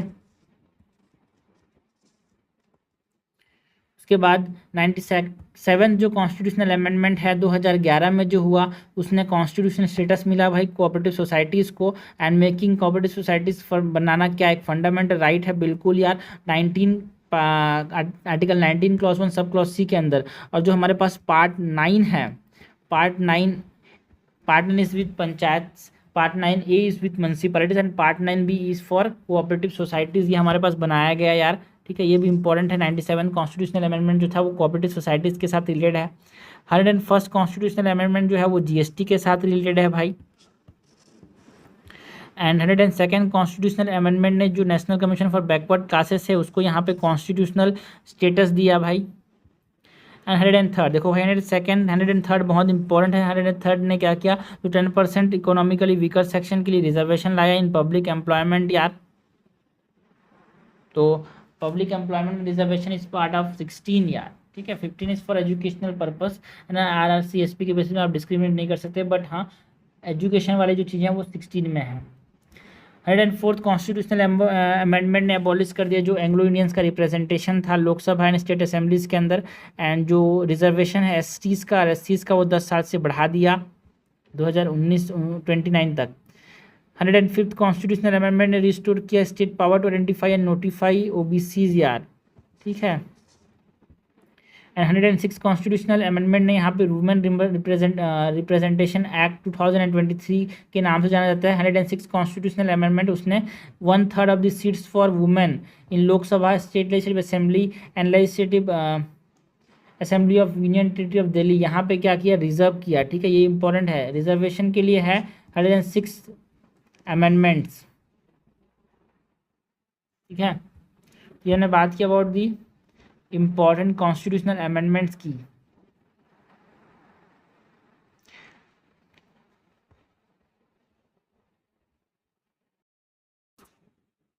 नेक्स्ट बात करते हैं about the important supreme court judgments की। सबसे पहले तो बात करते हैं यार AK गोपालन केस की। AK गोपालन केस में 1950 के अंदर सुप्रीम कोर्ट ने एक तरह से नैरो इंटरप्रिटेशन किया यार आर्टिकल 21 का, मतलब जो right to life and personal liberty है उसका, एंड एस्टेब्लाइज किया प्रोसीजर एस्टेब्लाइज्ड बाय लॉ, ना। प्रोसीजर एस्टेब्लाइज्ड बाय लॉ एक होता है due process of law, due process of law.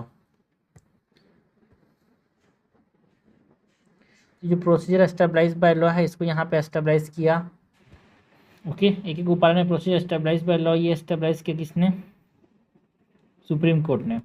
Next is Champakam Durai Rajan versus the state of Madras, ये जो case था 1951 में, सुप्रीम कोर्ट ने ये primary to the fundamental rights over DPSP, ठीक है। फंडामेंटल राइट ज़्यादा ऊपर होते हैं DPSP से, मतलब आप किसी भी आदमी का जो ज़मीन है वो छीन नहीं सकते, ऐसा बोला। शंकरी प्रसाद केस से यूनियन ऑफ इंडिया केस ने अपील किया the validity of first amendment, जिसमें राइट टू प्रॉपर्टी को एक तरह से इम्यून कर दिया गया फ्रॉम जुडिशियल रिव्यू, DPSP को ऊपर देंगे। तो ये शंकरी प्रसाद ने बोला कि देखो भाई फंडामेंटल राइट्स के ऊपर है DPSP, ये कंक्लूजन है। उसके बाद बेरूबार यूनियन केस ऑफ 1960 ने डिक्लेयर किया preamble as a part of the constitution, ना भाई ना, बोला preamble is not a part of the constitution, is declare preamble is not a part of the constitution. इसके बाद हमारे पास Sajjan Singh versus the state of Rajasthan 1965 की बात करें, ये फर्स्ट केस है। ये बैरूबार यूनियन केस इंपॉर्टेंट है भाई यहाँ पे कि इसने preamble is not a part ये बोला, नॉट अ पार्ट, ठीक है। ये इंपॉर्टेंट है। Sajjan Singh versus the state of Rajasthan 1965 first case जिसने debate to the scope of constitutional amendment यार, ऐसा डिबेट जो कि कॉन्स्टिट्यूशनल अमेंडमेंट की तरफ चला गया, now Golaknath case declare that fundamental rights can not be amended, ये बहुत इंपॉर्टेंट है। गोलकनाथ सी पेकर सी गोलकनाथ केस ने बोला कि fundamental rights can not be amended. बाकी जितने भी जो थे related to the fundamental rights है सब ने बोला कि हाँ अमेंड कर सकते हैं, कर सकते हैं। सिर्फ एक गोलकनाथ है जिसने बोला कि fundamental rights are not amendable. But later एजुकेशन द भारती केस ने इसको ओवर रूल कर दिया कि नहीं भाई fundamental rights can be amended. यहाँ पे एजुकेशन द भारती केस इसने इंट्रोड्यूस किया बेसिक स्ट्रक्चर डॉक्ट्रिन एंड इसने बोला कि जो पार्लियामेंट का पावर है to amend the constitution is not absolute. ठीक है, फंडामेंटल राइट्स का ये अमेंड कर सकते हैं, बट जो बेसिक स्ट्रक्चर का पार्ट है उनको अमेंड नहीं कर सकता। बेसिक स्ट्रक्चर कौन कौन से पार्ट हैं वो सुप्रीम कोर्ट बताएगी समय समय, ये हम इसने बोला। Indira Nehru Gandhi versus the Raj Narayan case, ये 1975 यही केस है जिसने यहाँ पे इमरजेंसी की तरफ इंडिया को ढकेल दिया। It address the constitutional amendment related to the election and judicial review यार। उसके बाद ADM Jabalpur versus Shivkant Shukla case, इसने अपहेल्ड किया the suspension of fundamental right during the national emergency. तो एक तरह से ये गलत है भाई, फंडामेंटल राइट्स को भी सस्पेंड कर सकते हैं ऐसा बोला एडीएम जबलपुर केस ने। उसके बाद जो मेनका गांधी केस ने बोला it expanded the scope of article 21 to include procedural fitness fairness. ठीक है, तो इसने बोला principle due process of law. ठीक है, पहले प्रोसीजर एस्टेब्लिश बाय लॉ, उसके बाद यहाँ पे आया क्या ड्यू प्रोसेस ऑफ लॉ। तो आपसे कोई पूछेगा कि ड्यू प्रोसेस ऑफ लॉ कहाँ से आया, तो आपको बोलना है मेनका गांधी केस से आया। आपको बोलेंगे प्रोसीजर एस्टेब्लिश बाय लॉ कहाँ से आया, ए के गोपालन केस से आया। याद रखने का तरीका क्या है, देखो भाई यहाँ पे कितने वर्ड हैं, 1 के 3 4, 1 2 3 4, यहाँ पे 1 2 3, तो यहाँ पे 1 2 और 3। ठीक है, तो याद रखना ए के गोपालन केस में प्रोसीजर एस्टेब्लिश बाय लॉ, नाम बड़ा है, याद रखना बड़ा इक्वल्स टू बड़ा, बड़ा इक्वल्स टू बड़ा। मेनका गांधी केस में क्या आया भाई, ड्यू प्रोसेस ऑफ लॉ है ना, 21 का आर्टिकल का जो स्कोप था उसको बढ़ाया। ठीक है, ये हमने बात की अबाउट 1978 में मेनका गांधी केस ने ड्यू प्रोसेस ऑफ लॉ लाया। उसके बाद हम बात करते हैं अबाउट दी 1980 की मिनर्वा मिल केस, ये भी इम्पोर्टेंट है जिसमें balance between DPSP and fundamental right की बात की गई। Maintain a balance between DPSP and fundamental right, तो किस केस में डीपीएसपी एंड फंडामेंटल राइट के बीच में बैलेंस मेंटेन किया गया है ना, मेंटेन करने की बात की गई। तो मेनका सॉरी जो मिनर्वा मिल केस है वहाँ पे इसने रीअफर्म किया बेसिक स्ट्रक्चर डॉक्ट्रिन को। एंड नेक्स्ट है ओल्गा टेलिस केस ऑफ 1985, इसने रीऑर्गेनाइज किया the right to livelihood under article 21 यार। शाह बानो केस ऑफ 1985 की बात करें, इंश्योर किया maintenance for Muslim women under section 125 of the CrPC. And जो यूनिफॉर्म सिविल कोड है जो कि article 44 of the Indian constitution DPSP के अंदर यहाँ पे बात की जाती है, उसके नीड को बताया भाई शाह बानो केस ने। NMC Mehta versus the union of India case 1986 ने एस्टेब्लिश किया the principle of absolute liability in environmental laws. So MC Mehta case is related to environmental laws यार। Emmanuel versus state of Kerala 1986, इसने अपील किया the right to freedom of religion and expression for Jehovah witness who refuse to sing the national anthem. इसकी वजह से यहाँ पे देखने को मिला था ये। नेक्स्ट कोटो हलन केस की बात करें तो it dealt with the anti defection law under 10th schedule. कोटो हलन केस जो था वो एंटी डिफेक्शन लॉस के साथ रिलेटेड है। इंदिरा शाहानी केस जो था इसने 27% जो रिजर्वेशन है अंडर दी मंडल कमीशन उसको यहाँ पे अपहेल्ड किया। एंड जो क्रीमी लेयर का जो कॉन्सेप्ट है वो इंदिरा शाहानी केस से यहाँ पे आया यार। जनता दल केस ऑफ 1993 की इसने क्लैरिफाई किया the meaning of political defamation under article 10। तो जनता दल जो है वो आर्टिकल बोलता हूँ 10th शेड्यूल के साथ रिलेटेड है एंटी डिफेक्शन के साथ। एसआर बोम्मई केस भी बहुत इंपॉर्टेंट है भाई, यहाँ पे इसने मिसयूज ऑफ आर्टिकल 356 जो प्रेसिडेंट्स रूल के मिसयूज है उसको यहाँ पे रोका एंड डिक्लेयर किया secularism is a part of the basic structure. दो चीज़ें क्वेश्चन पूछती है आपसे, एसआर बोम्मई केस इसने किस केस ने यहाँ पे प्रेसिडेंट्स रूल के मिसयूज को रोका, एसआर बोम्मई केस। किस केस ने यहाँ पे सेक्युलरिज्म को बेसिक स्ट्रक्चर का पार्ट बोला, एसआर बोम्मई केस। ना विशाखा केस की बात करें तो विशाखा ने यहाँ पे जो सेक्सुअल हरासमेंट को प्रिवेंट करने के लिए, ठीक है, गाइडलाइंस बनाए sexual harassment at work place को प्रिवेंट करने के लिए। एंड ये बेसिस था भाई जो पॉश एक्ट है 2013 का, that is protection of children against sexual offence act of 2030 की बात करें तो 13 की बात करें तो उसका जो बेसिस था वो कौन था, विशाखा केस ऑफ 1997 यार, ना। क्यू हॉलैंड केस 2007 की बात करें तो क्यू हॉलैंड केस जो था ये बोलता है judicial review extend to law placed under the 9th schedule, ठीक है, जो 9th शेड्यूल बनाया गया था कि बोला गया था जो इसमें रख दिए 9th शेड्यूल में उसको जुडिशियल रिव्यू नहीं कर सकते। क्यू हॉलैंड केस ने बोला नहीं भाई, हमारे पास जुडिशियल रिव्यू 9th शेड्यूल वाले केसेस कभी कर सकते हैं। तो इसने बोला कि judicial review is the part of the basic structure, ठीक है। तो किस केस ने बोला कि judicial review is the part of the basic structure, Coelho case of 2007। उसने बोला कि भाई 9th शेड्यूल जिसने जो कि इम्यून थे ऐसा बोला जा रहा था उन सबको भी यहाँ पे हम जुडिशियल रिव्यू कर सकते हैं। एक डेट बताया कि भाई जो 24 अप्रैल 1973 है जहाँ पे केशव भारती का जजमेंट आया था, उसके बाद से जो जो चीज़ें को 9th शेड्यूल में डाला गया है उसको भी हम जुडिशियल रिव्यू कर सकते हैं। नेक्स्ट हम बात करते हैं अबाउट दी नास foundation versus the government of NCT Delhi. 2009 में ये जजमेंट दिया था सुप्रीम कोर्ट ने। इसने इनिशियली डिक्रिमिनलाइज किया होमोसेक्सुअलिटी को बट लेटर ओवर रूल किया, बट रीअफर्म्ड बाय जो नवतेज सिंह जोहार केस ने बोला कि देखो भाई homosexuality is not a crime. Then Arun Shanbaug case जो था, अरुण शाहबाग केस ने लीगलाइज किया पैसिव यूथनेशिया को, मतलब जानबूझ के जो मर सकते हैं खुद से जो इच्छा मृत्यु है उसको पैसिव यूथनेशिया दे सकते हैं भाई, इसको लीगलाइज किया। Lily Thomas versus union of India बहुत इंपॉर्टेंट है यार। Disqualified convicted law maker from holding office, मतलब जिनको सजा मिलती है जेल में उनको लिली थॉमस केस ने बोला कि वो होल्ड नहीं कर सकते ऑफिस यार।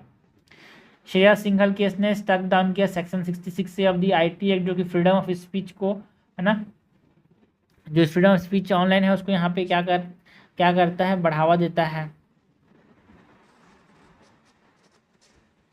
क्योंकि 66 ए के अंदर आप कोई भी चीज़ को ये यार ये गद बोल रहा है कि स्टक डाउन कर देता था, इसीलिए श्रेया सिंघल जो था, Shreya Singhal case is related to the 66 A of the IT act, है ना, ensuring freedom of speech online. Puttaswamy case ने क्या दिया भाई, बहुत इंपॉर्टेंट है। पुट्टुस्वामी केस ने यहाँ पे राइट टू प्राइवेसी की बात की as a fundamental right under article 21 यार। एंड पुट्टुस्वामी केस यहाँ पे क्या था, बेसिस था for Aadhaar and other privacy related debates. अभी मैंने बताया भी नवतेज सिंह जोहार केस जो है ये किसके साथ, it decriminalise homosexuality bye striking down parts of section 77 of IPC, ठीक है। नवतेज सिंह जोहार केस जो है इसने डिक्रिमिनलाइज किया होमोसेक्सुअलिटी को, है ना, स्टक डाउन कर दिया। जो 377 आईपीसी जो कि होमोसेक्सुअलिटी को क्रिमिनलाइज करता था उसको यहाँ पे स्टक डाउन कर दिया। तो नवतेज सिंह जोहार एंड दी नास foundation versus the government of India, ये दोनों जो है वो होमोसेक्सुअलिटी को तरह से डिक्रिमिनलाइज करने की बात करते हैं। सबरीमाला वर्डिक्ट ने यहाँ पे जो एंट्री ऑफ वुमेन था of all ages into Sabarimala temple उसको अलाउड किया and allowed gender equality under article 14 and 21 यार। अयोध्या वर्डिक्ट 2019 में जो आया उसने रिजॉल्व किया अयोध्या डिस्प्यूट को, land allocated for Ram temple and different for मस्जिद यार, and it ensured an alternate site for Babri मस्जिद रिकंस्ट्रक्शन। मराठा कोटा केस की बात करें तो इसने स्टक डाउन कर दिया मराठास का जो कोटा था महाराष्ट्र के अंदर फॉर रिजर्वेशन, बिकॉज ये 50% की कैप को यहाँ पे ब्रीच कर रहा था। पेगासस केस 2021 में आया, इसने कैसे ऑर्डर किया एक independent probe into alleged surveillance using Pegasus spyware and affirm किया need for a privacy accountability जो है वो स्टेट एक्शन में रहेगा। एंड डिमोनेटाइजेशन केस जो 2023 में हमको देखने को मिला, उसने अपहेल्ड किया लीगलिटी ऑफ डिमोनेटाइजेशन को एंड क्लैरिफाइड किया the power of RBI and governor in a financial matter, ठीक है। तो ये हमने बात किया about important supreme court judgments की। यार जो पहले के जजमेंट्स है वो ज़्यादा इंपॉर्टेंट है। इंपॉर्टेंट डॉक्ट्रिन्स की बात करें तो सबसे पहले हम बात करते हैं डॉक्ट्रिन ऑफ सिवियरेबिलिटी की। तो डॉक्ट्रिन ऑफ सिवियरेबिलिटी क्या बोलता है, if a part of law is found to be invalid और unconstitutional only that specific part is remove, ठीक है। किसी भी लॉ का कोई पार्ट अगर इनवैलिड या फिर अनकॉन्स्टिट्यूशनल तो उसी पार्ट को रिमूव किया जाएगा, the rest of the law remain in effect.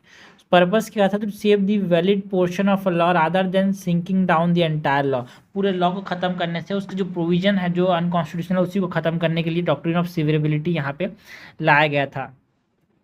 जो एक एक गोपालन केस है जिसमें हमारे पास किसकी बात की गई थी यहाँ पे, procedure establish by law, sorry हाँ, एक ही गोपालन केस में हमें प्रोसीजर एस्टेब्लिश बाय लॉ के अंदर बात की गई थी। तो एक ही Gopalan case versus the state of Madras जो 1950 का था, इसने क्या बोला भाई, the doctrine of severability was applied to strike down section 14 of the preventive detention act of 1950 as it violate article 22 आर, and the rest of the act was upheld as valid as the unconstitutional section could be separated without affecting the act purpose। ठीक है, बाकी सबको हटा दे, same काम करेंगे, जो unconstitutional है उसी को हटाएंगे यार। ऑल्सो एक गोपालन के बारे में एक चीज और है भाई, ये हमारे पास प्रोसीजर एस्टेब्लिश्ड बाय लॉ की बात भी करता है, याद रखना। नाउ डॉक्ट्रिन ऑफ एक्लिप्स की बात करें तो डॉक्ट्रिन ऑफ एक्लिप्स क्या बोलता है, if a law conflict with a fundamental right, अगर कोई लॉ कॉन्फ्लिक्ट रखता है फंडामेंटल राइट के साथ, it become inactive but not entirely void. ठीक है, जिस पार्ट जो लॉ का जो पार्ट जो है कॉन्फ्लिक्ट करता है वो छप जाएगा, बाकी सब चलेगा भाई। If conflict is later resolve by constitutional amendment, ठीक है, बाकी बाद में कॉन्फ्लिक्ट यहाँ पे रिजॉल्व कर दिया गया, then the law become active again. Purpose क्या था, to ensure that pre existing जो लॉज हैं are not entirely invalid but remain dormant until they are again with the constitution. ठीक है, because Narayan Dhakras versus the state of Madhya Pradesh के जो 1955 का था, उसमें क्या बोला गया, a law made before the constitution जो था वो कन्फ्लिक्ट कर रहा था fundamental right, article 19 clause 1 sub clause D जो कि freedom of practice of any trade और प्रोफेशन की बात करता है। तो यहाँ पे जो सुप्रीम कोर्ट ने बोला कि जो लॉ बिकम एक्लिप्स, ये जो पार्ट है इसका, ये वाला पार्ट जो है, ये लॉ जो है वो एक्लिप्स हो जाएगा जब तक कॉन्स्टिट्यूशन जो है, after the constitution came into force, later constitutional amendment हुआ एंड इस कॉन्फ्लिक्ट को रिजॉल्व किया गया एंड वो बाद में फिर से ऑपरेटिव हो गया। ठीक है, जब तक कॉन्फ्लिक्ट रहेगा तो वो छुप जाएगा, एक्लिप्स हो जाएगा, बाकी बाद में कॉन्स्टिट्यूशन अमेंडमेंट से वो फिर से ऑपरेटिव हो जाएगा। तो ये डॉक्ट्रिन ऑफ एक्लिप्स बोलता है। डॉक्ट्रिन ऑफ वेवर की बात करें तो अ person can be voluntarily give up और रिलिंक्विश अ लीगल राइट और प्रिविलेज। ठीक है, इंसान जानबूझ के खुद से लीगल राइट या फिर प्रिविलेज को यहाँ पे छोड़ सकता है। And it can not apply to fundamental rights, fundamental right तो उसको मिलेंगे, and which is guaranteed by the constitution for public benefit, and this doctrine is applicable for fundamental right in US. यार ये जो है ना डॉक्ट्रिन ऑफ वीवर, वो अपने खुद से फंडामेंटल राइट्स को छोड़ सकता है, वो डॉक्ट्रिन ऑफ वीवर जो है यूएस के अंदर फंडामेंटल राइट्स के अंदर वैलिड है। And Olga Tellis versus Bombay municipal corporation के अंदर सुप्रीम कोर्ट ने बोला a person can not waive of their fundamental right, like rights of right to life, right to liberty, सबको वेव अप नहीं कर सकता। Fundamental right are meant for the larger public good and can not be surrendered by individual choice. Doctrine of piths and substance की बात करें तो ये doctrine क्या बोलता है, doctrine assesses the true nature and substance of the law, क्या उसका क्रक्स है, क्या उसका मूल जो कथन है, जो मूल चीज़ है उसको ये समझने की बात करता है, true nature and true essence की बात करता है, रस क्या है उससे उस लॉ का। ठीक है, तो doctrine assesses the true nature and substance of a law to identify which legislative authority union and state has the power to enact it. If a law incidentally affects subject outside its jurisdiction, it remain valid if its main purpose align with the authority domain। ठीक है, अगर कोई law बनाया गया वो outside the jurisdiction काम करता है लेकिन वो वैलिड ही रहेगा, कब तक, जब तक उसका जो मेन पर्पस है वो अथॉरिटी के डोमेन में रहे। पर्पस क्या था भाई जो doctrine of piths and substance है उसको लाने का, to resolve conflict arising of the overlapping जो लेजिस्लेटिव पावर्स थे between the union in the state legislature, उनको यहाँ पे देखने के लिए ये लाया गया था, जो ओवरलैपिंग पावर्स थे उसको देखने के लिए ना, उसको यहाँ पे रिजॉल्व करने के लिए।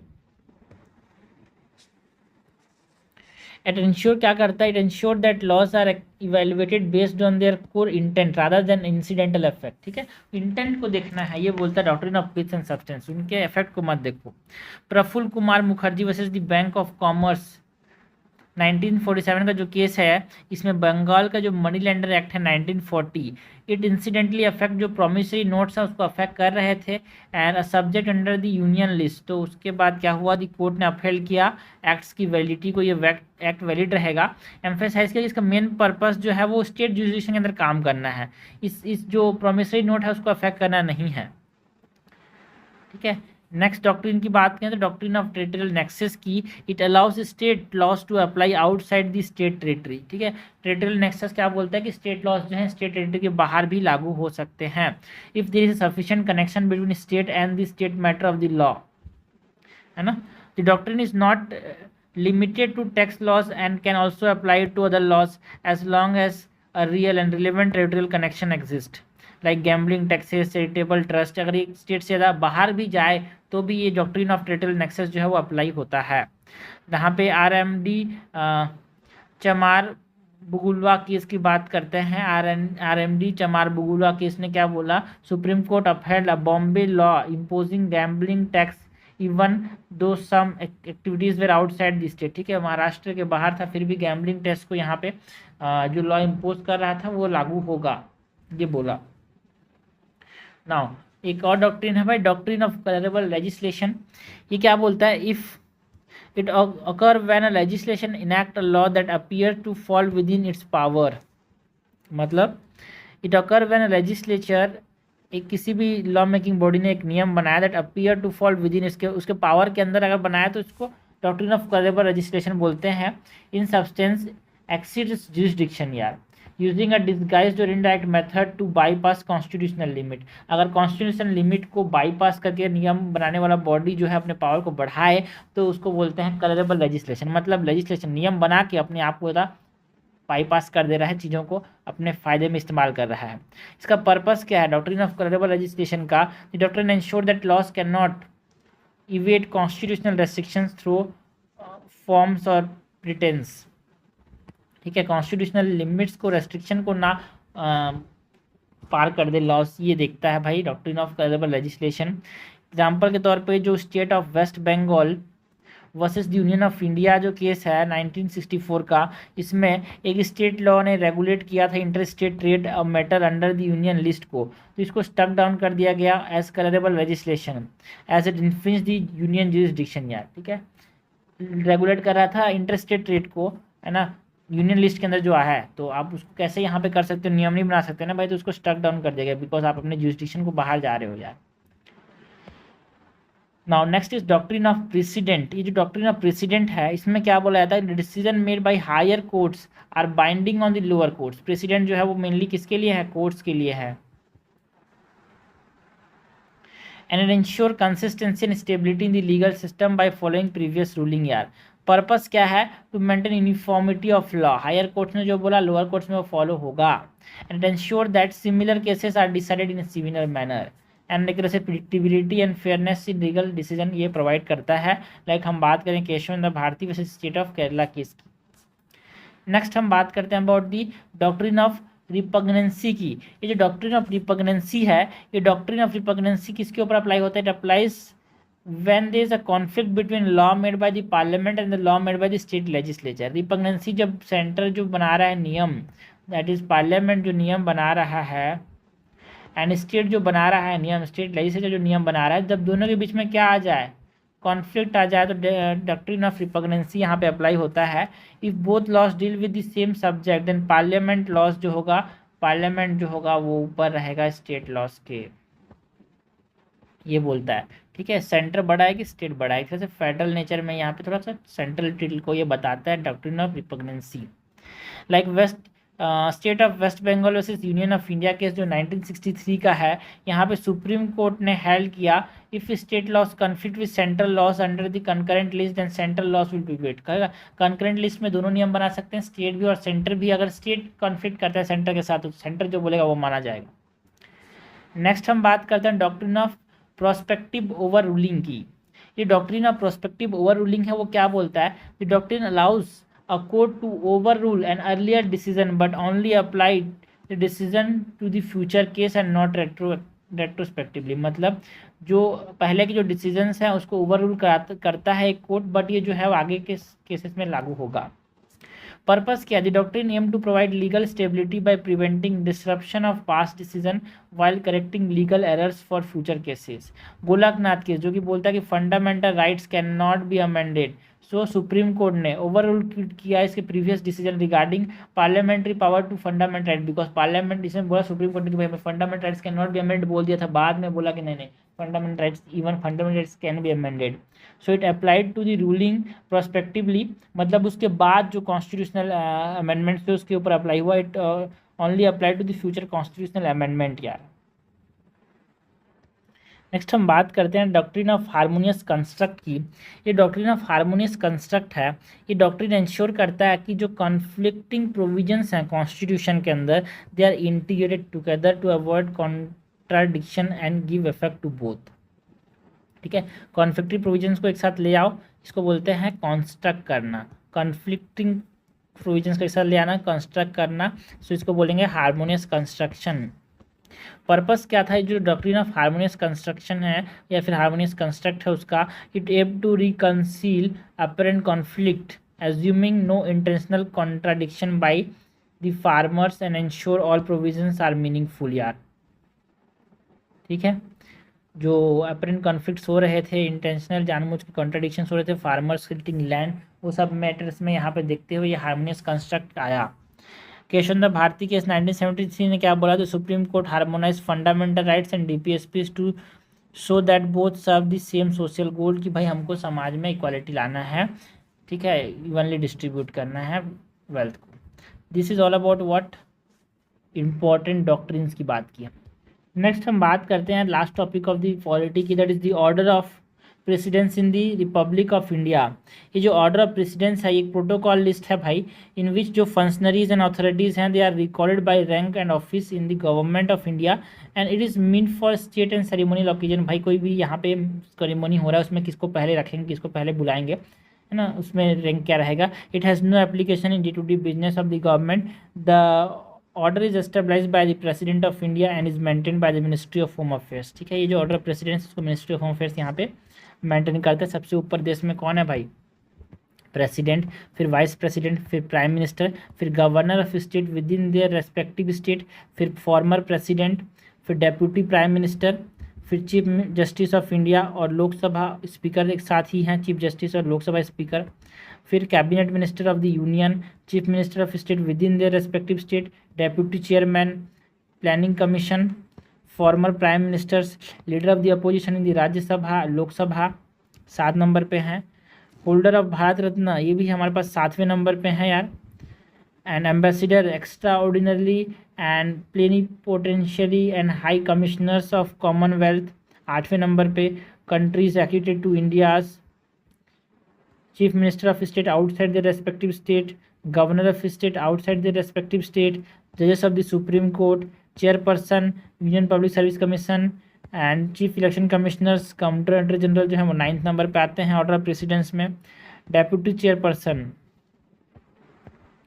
Rajya Sabha, deputy chief minister of state, deputy speakers Lok Sabha, member of the planning commission, minister of state of the union, ये सब जो है 10th पोजीशन पे आते हैं। तो ये हमने बात की अबाउट दी ऑर्डर प्रेसिडेंस में। याद रखना कुछ कुछ चीज़ों को, लाइक गवर्नर जो होते हैं ना वो फॉर्मर प्रेसिडेंट से ऊपर आते हैं, ठीक है, एंड हाईएस्ट एक ब्यूरोक्रेट जो हाईएस्ट पोजीशन पे पहुंच सकता है वो कौन सा पोजीशन है भाई, ये यूपीएससी के चेयरमैन के तौर पे या फिर इलेक्शन कमीशन के तौर पे। ठीक है, तो हमने बात की अबाउट ऑर्डर ऑफ प्रेसिडेंस की।